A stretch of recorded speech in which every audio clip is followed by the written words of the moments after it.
Hello and welcome to today's math class. We have this exponential equation before us here. X to the power of x further raised to the power of 4 equal to 64. We can solve this question within maybe 30 seconds. So how do you solve this? Let's take our solution. Now at the end of the day, we're going to do a verification to the answers we're going to get from this challenge here. So we have our question x to the power of x further raised to the power of 4 equals to 64. Now the first thing we're going to do here is to raise both powers to 4. Now you may ask, why are we raising both powers to 4? Why not 2? Why not 3? Why not 6 or any other number? The reason why we are raising it to the power of 4 is because we are having this 4 here. That's just the reason. Okay? And we have about 3 floors here. And so we are taking it to the power of 4. Okay? Good. So let's go and see what this gives us. So we're going to have our x to the power of x further raised to the power of 4, or in bracket raised to the power of 4 equals to 64, or raised to the power of 4.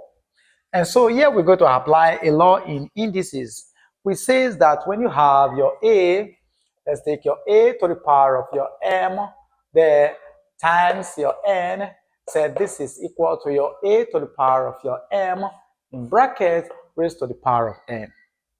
And you can bring this n in, take this m out to give us here a to the power of your n further raised to the power of m. Right?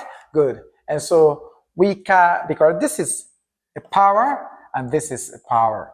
So I want to bring this in and take this out according to this law. So we're going to have here our x raised to the power of, in fact, let's multiply the r first. So we're going to have here our 4x raised to the power of s, and 4, this is equal to our 64 raised to the power of our 4.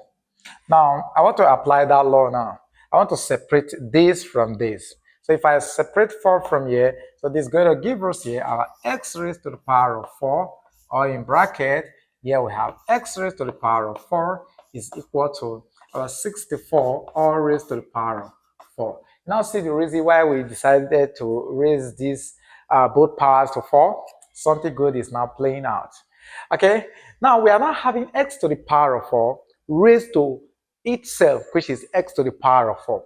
Now we now think of rewriting this right hand side of the equation to be in that format too. In other words, a number raised to itself, so that we can do a comparison. Now 64 is a perfect square, right? Good. So 64 can be written as 8 to the power of 2. So let's go ahead and rewrite this side of the equation. And so we're going to have this to be our x to the power of 4, or raised to x to the power of 4 is equals to 8 to the power of 2, or in bracket raised to the power of 4. And so we're going to apply this same law again, whereby we're going to use the 2 powers to multiply themselves. And so it is going to give us our x to the power of 4, therefore that raised to the x to the power of 4 equal to our 8 to the power of 2 times 4 will give us 8. Simple. So by comparison, we're going to have our x to the power of 4 is equals to 8. And so this now implies that our x to the power of 4 is equal to our 8. But since we're looking for x, we just have to take the fourth root of both sides of this equation, right? Good. So if we take the fourth root of both sides of the equation, what is this going to give us? So this is going to give us our x to the power of 4, the fourth root of it is equal to the fourth root of our 8. And this is fourth root, so we're going to have plus minus here, right? Good. Now, our 8 can be written as 2 to the power of 3. And so this and this will leave. So we're going to have x is equal to our plus minus our 2 to the power of 3, or in bracket raised to 1 all over 4. So we have two solutions, 2 roots from here now. So we're going to have our x1 is equals to a positive 3 all over 4, and x2 going to have the negative of 2 to the power of 3 all over 4. Now these are the two solutions to the value, to our equation here. But like I said earlier, I want to do a verification if this actually satisfies the original equation. So let's verify the two roots. Okay. So we're taking the first root here. We want to put it into the original solution. So we have here check. So when our x is equal to 2 to the power of 3 all over 4, we're going to put our equation s to the power of x further raised to the power of 4 equals to 64. So we're going to have here 2 to the power of our 3 all over 4, then further raised to the power of 2 to the power of 3 all over 4, then further raised to the power of 4 equal to our 64.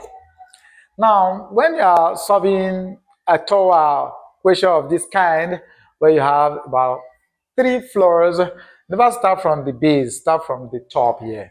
Now, if I apply the law of indices, which we will just look at on this other side, we can use this to time this. And so we're going to have this to be our 2 to the power of 3 all over 4 times our 4 all over 1. So this will leave. We are now left with our 2 to the power of 3, right? So we're going to have our 2 to the power of 3 all over 4, all raised to our 2 to the power of 3, equal to 64. And 2 to the power of 3 is 8. And so we're going to have 2 to the power of 3 all over 4 raised to the power of 8. And so we're going to have here 2 to the power of 3 all over 4 further raised to the power of 8 equal to 64. Right? Good. We apply that rule again. Okay, so we use this to find this. And so we're going to have our 3 all over 4 times 8. This all over 1. So 4 here 1, 4 here will give us 2. So we're now left with 3 times 2, which is equals to 6. And so we're going to end up having here 2 to the power of 6 equal to 64. And what is 2 to the power of 6? That is 2 times 2 will give us 4, times another 2 will give us 12, times another 2, 2 times 2 will give us 4, times 2 will give us 8, times 2 will give us 16, times 2 will give us 32, times 2 will give us 64. So we'll have 64 equal to 64. So that shows that the first root we solve for, this actually satisfies the original equation.